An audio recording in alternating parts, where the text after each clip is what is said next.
Vamos a platicar acerca de la Ley General de Acceso de las Mujeres a una Vida Libre de Violencia.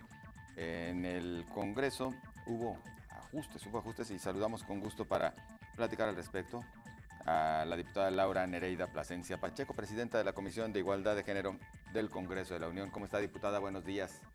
Hola, muy buenos días, José Ángel. Muy bien, ¿y tú? También bien, con el gusto de saludarle. Y diputada, bueno, hubo agregados interesantes justo a esta Ley General de Acceso de las Mujeres a una Vida Libre de Violencia. Efectivamente, mira, es una ley que prácticamente tiene ya casi 10 años. Durante mucho tiempo en la sociedad civil y en diferentes estudios observamos cómo había elementos en esta ley, como estaba redactada, que no permitían dos cosas. Primero, el acceso de las víctimas a una justicia pronta, rápida, expedita y con la diligencia debida. Y en segundo momento, que quedaban en un espacio de desprotección de su persona y de su integridad física. Por ejemplo, anteriormente la ley redactaba, o la ley estaba redactada, y decía que únicamente una orden de protección podía ser dictada por una autoridad judicial. Imagínate tú que tendrían que ir las víctimas al Ministerio Público, levantar la denuncia, y posteriormente era el Ministerio Público quien tenía que solicitar la orden de protección al juez. El tiempo que tardaban en solicitar esta orden realmente era ridículo, porque las víctimas seguían siendo víctimas de violencia sin un mecanismo que las protegiera en su vida y que incluso tardaba muchísimos días. Hoy, por ejemplo, ya con la redacción que el día de ayer aprobamos en la Cámara, las órdenes de protección se habrán de señalar con las siguientes condiciones. Primero, facultamos ya por ley a cualquier ministerio público en cualquiera de las diferentes entidades federativas para que por oficio, de manera oficiosa, pueda emitir las órdenes de protección para asegurar la vida de las víctimas.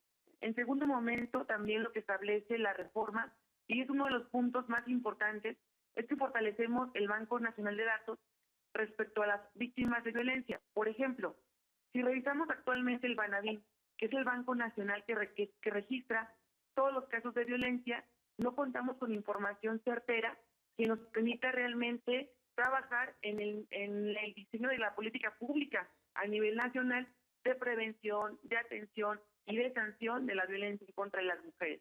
Por ejemplo, si revisamos lo que el Banavín hoy por hoy nos presenta como información oficial y revisamos la cifra de fiscalía del Estado de Jalisco, por ejemplo, los datos son diferentes, son abismales, porque el Banavín no está actualizado. La reforma lo que hace aprobamos el día de ayer, es precisamente fortalecer la información que habrá de tener el Banavín para que sea útil para el momento de poder implementar política pública. Por ejemplo, se establece no solamente que se registre los tipos de órdenes de protección en el Banavín, sino que también tengamos el seguimiento de las mismas, que señale el incumplimiento de las mismas e incluso las personas que son sujetas a estas víctimas, a estas órdenes de protección, y que se asegure realmente la protección del Estado a estas víctimas. ¿Cuántas veces no hemos escuchado, por ejemplo, que una víctima de violencia feminicida, ya con órdenes de protección, se acudió a centros de justicia, al Ministerio Público, después termina en un feminicidio porque el Estado no le dio precisamente la protección? Son muchísimas. Otro, por ejemplo, de las reformas importantes es que se establece o se modifica la temporalidad de órdenes de protección. Anteriormente, un orden de protección tenía una temporalidad o una vigencia de 72 horas. Hoy, por ejemplo, con esta reforma, la orden de protección está con una vigencia indefinida hasta que la víctima deje de estar en riesgo. Y de esta manera aseguramos de manera efectiva la protección de la víctima sin necesidad de que tenga que acudir nuevamente a la autoridad para que les sea emitida nuevamente una orden de protección. Son prácticamente los 3 puntos más importantes de esta reforma que acaba de pasar al Senado para los efectos constitucionales, y esperamos que el siguiente año ya en cada congreso local se hagan los diferentes ajustes a la legislación en la materia. Diputada, ha habido en general muchos avances con respecto a este tema. Sin embargo, sigue habiendo deficiencias en la puesta en marcha de estos cambios. Es decir, muchos de estos cambios, muchas de estas reformas o algunas de las medidas se siguen quedando en el papel y luego no hay, por ejemplo, el personal suficiente a disposición de quienes requieren estas órdenes de protección o medidas adicionales de seguridad. No se tiene los albergues de temporalidad un poco más larga donde las mujeres puedan estar a salvo o donde puedan estar con sus hijos, por ejemplo, y sobre todo también la parte económica, que es cómo van a hacerse cargo de sí mismas y de sus familias, en virtud de que muchas veces lo que las sigue ligando con el victimario es justamente la dependencia económica. Efectivamente. El reto que tenemos como Estado mexicano es muy grande. Hoy, por ejemplo, 6 de cada 10 mujeres son víctimas de violencia. Diariamente diariamente son asesinadas 7 mujeres en todo el país por el simple hecho de ser mujeres. Efectivamente, hace falta muchísimo reforzar la política pública en relación con los espacios y las oportunidades para las mujeres. Te pongo un ejemplo.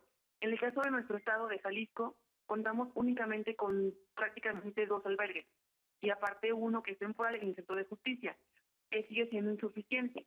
Precisamente ayer, en la Comisión de Igualdad de Género de aquí del Congreso de la Unión, de la Cámara de Diputados, acabamos de aprobar un exhorto que va dirigido a la gobernadora y los gobernadores de todo el país para que ayuden a impulsar esta política pública y junto con el mujeres establezcan casas de atención para mujeres y niñas víctimas de violencia.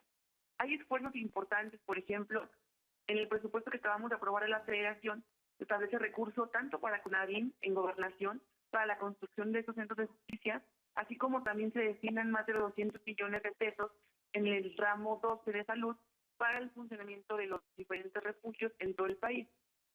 Obviamente lo que hace falta muchísimo en todo el país es precisamente una política pública de prevención y de atención y sobre todo de sanción de los delitos cometidos contra las mujeres.